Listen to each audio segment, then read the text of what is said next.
Good evening. I'm Alex Truth. And I'm Maya Clarity. Welcome to Truth Report.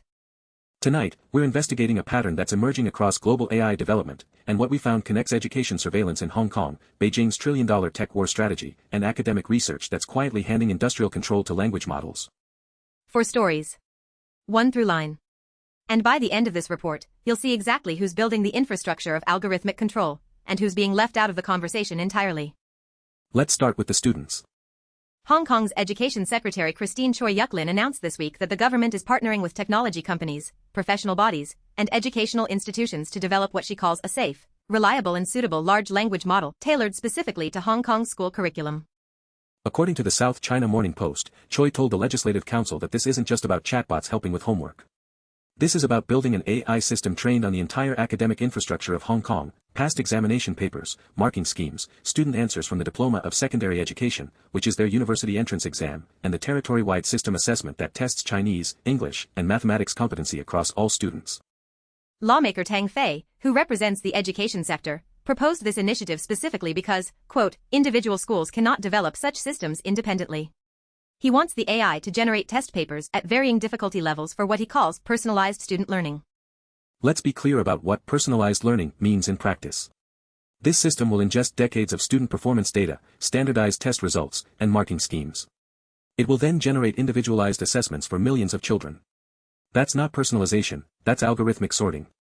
And here's what Choi didn't say in that Legislative Council meeting. Who are these educational technology companies they're partnering with? What's the corporate involvement here? Because in every jurisdiction where we've seen public-private partnerships build educational AI, the data flows one direction, into private hands. Tang Fei noted that existing education AI companies in Hong Kong only focus on e-learning applications like automated marking and assessment design. None currently offer comprehensive language models for schools. Translation: this is a greenfield opportunity for tech companies to embed themselves into every classroom in Hong Kong, with government funding and institutional access. No timetable was provided.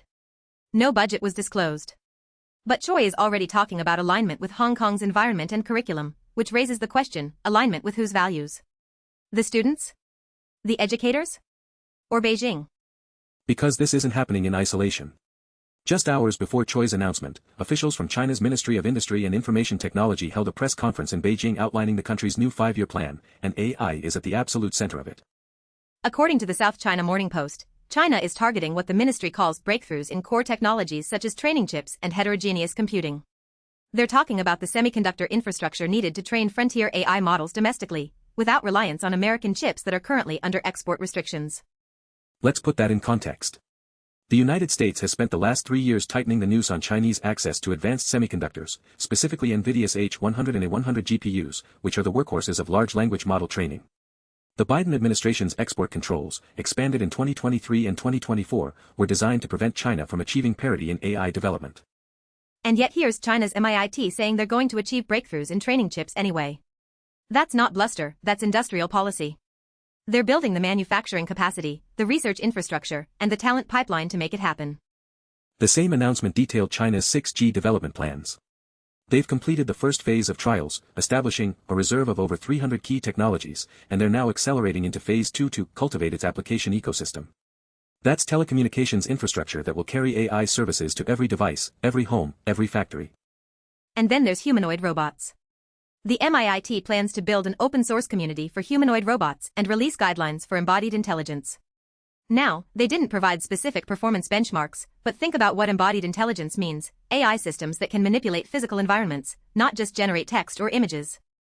When you put it all together, custom AI chips, 6G networks, humanoid robots, and city-level AI revenue targets, you're looking at vertically integrated industrial strategy. This isn't a bunch of startups competing in a market. This is state-directed development with trillion-yuan budgets aimed at achieving technological sovereignty. And here's the number that should terrify Silicon Valley. Hangzhou alone is targeting over 600 billion yuan in core AI industry revenue by 2030. That's $86 billion from one city. They're also aiming to produce 3 internationally leading open-source foundational AI models. Open source. Remember that word. Because while the United States treats frontier AI models as proprietary trade secrets locked behind API paywalls, China is investing state resources into open-source models that anyone can download, modify, and deploy. That's how you build an ecosystem. That's how you win the long game. Zhang Yunming, vice minister of the MIIT, acknowledged that this technology would reshape the employment landscape. But he framed it as creating new opportunities, not displacing workers. That's the pitch. The reality? We're watching the largest workforce in the world prepare for algorithmic management at a scale that makes Amazon warehouses look quaint. Now let's talk about the research that's enabling all of this.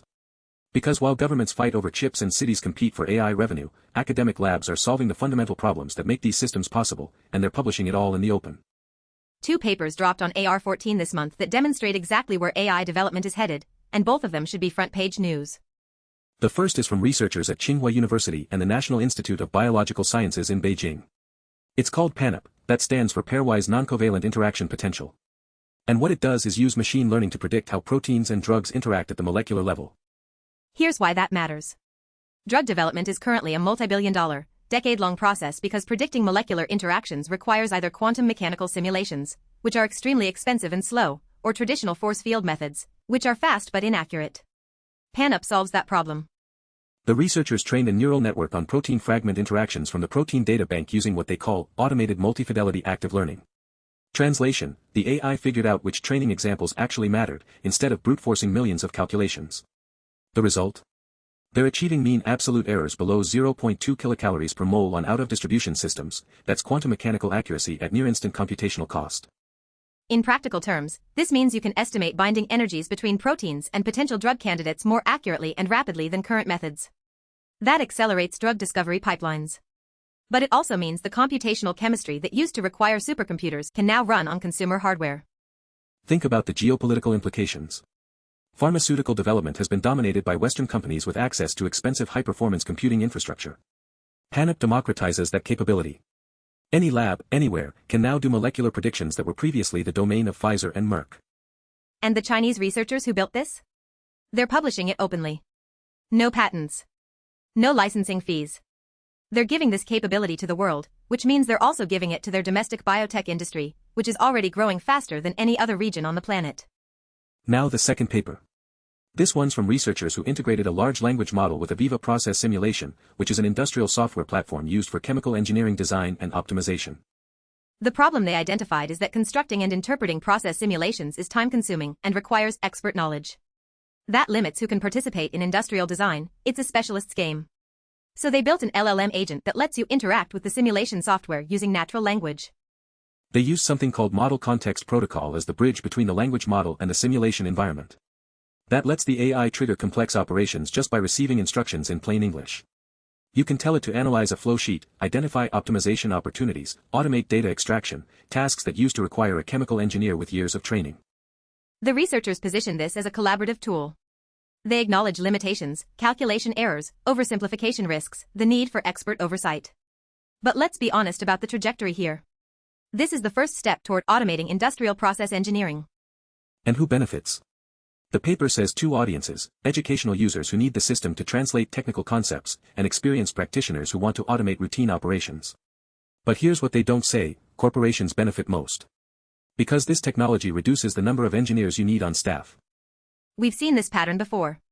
Automation gets framed as augmentation and collaboration right up until the layoffs start. And in chemical engineering, we're talking about well-paid professionals with specialized expertise. If an LLM can handle the routine tasks, companies will downsize their engineering departments and pocket the difference. But the deeper issue is this: who controls the LLM agent? Who decides what optimization means?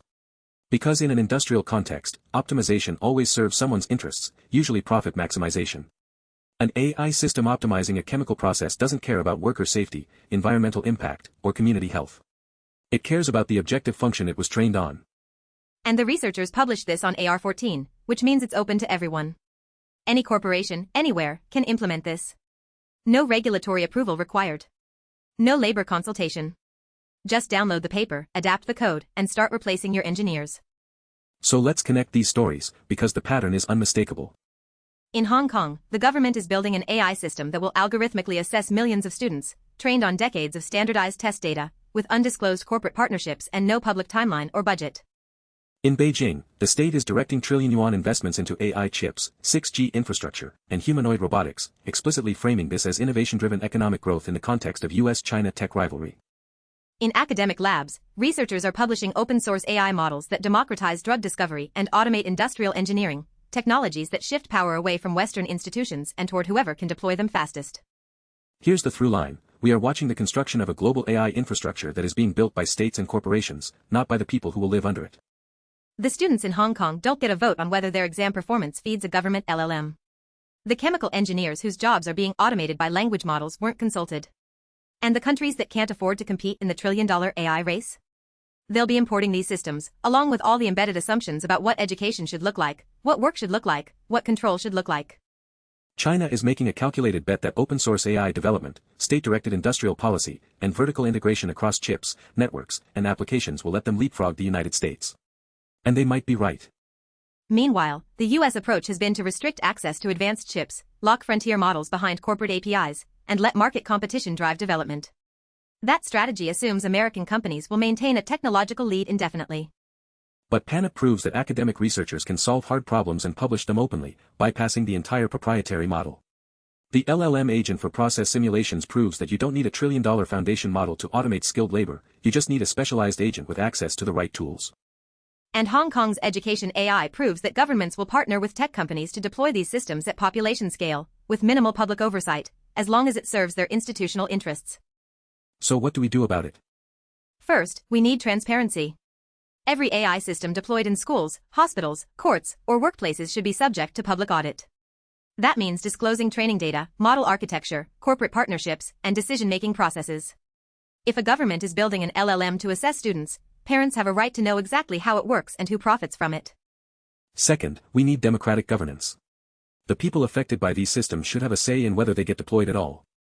That means labor unions negotiating over automation, educators voting on classroom AI, and communities deciding whether they want algorithmic management in their public services. Third, we need to challenge the narrative that AI development is inevitable and neutral. These are political choices. China chose state-directed industrial policy. The United States chose market-driven competition. But there are other models: cooperative ownership, public infrastructure, community-controlled AI. We don't have to accept the options handed to us by Beijing and Silicon Valley. And fourth, we need to recognize that this is a global story. The AI systems being built today will shape labor markets, education systems, and power structures for decades. If we let corporations and states build this infrastructure without accountability, we will spend the next generation fighting to reclaim autonomy we gave away without ever meaning to. The researchers publishing open-source models are doing the world a service by democratizing access. But democratizing access isn't the same as democratizing control. We need to ask, who decides how these tools get used? Who benefits from their deployment? And who bears the cost when they fail or when they succeed at doing exactly what they were designed to do? This is Alex Truth. And Maya Clarity. Thanks for watching Truth Report. Stay informed. Stay critical. And don't let anyone tell you this technology is coming whether you like it or not. Because it's only inevitable if we let it be.